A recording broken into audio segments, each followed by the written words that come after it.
A rare flicker of diplomatic détente may be emerging from the long-frozen Berlin-Moscow corridor, as calls within the Bundestag grow louder for Chancellor Friedrich Merz to engage directly with Russian President Vladimir Putin.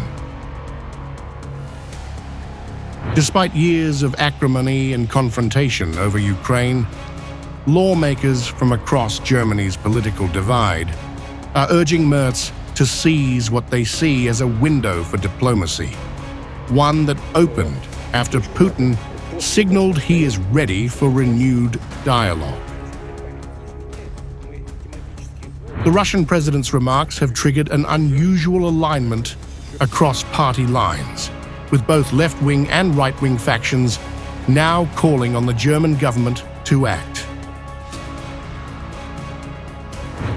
If the federal chancellor wants to make a phone call and talk, I have said this many times, we do not refuse any contacts, and we are always open to it.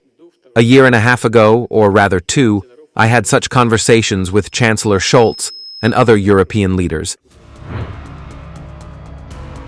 Sören Pöhlmann, co-chairman of the left faction in the Bundestag, emphasized in an interview with the Neue Berliner Redaktionsgesellschaft that Berlin must not waste the moment for engagement. The German government has not made sufficient diplomatic efforts for too long. If there is even the slightest chance of putting an end to the loss of life, then I believe it is our duty to go for it and make an attempt. From the far-right Alternative for Germany, AfD, foreign policy spokesman Markus Frohnmayer echoed the sentiment, calling on Merz to treat Putin's message with seriousness and not dismiss the prospect of diplomacy. If President Putin publicly states his willingness to negotiate, this should not be ignored, but should be used as a possible starting point for diplomacy, Frohnmayer urged. The pressure isn't limited to opposition benches.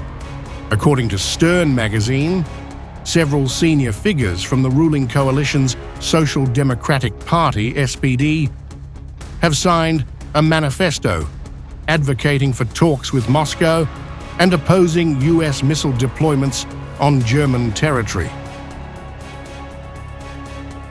The Chancellor's office has remained silent so far, but with momentum building on both flanks of the Bundestag and now within his own government, Merz may soon have to decide whether to break the silence or risk watching a fleeting diplomatic opportunity vanish.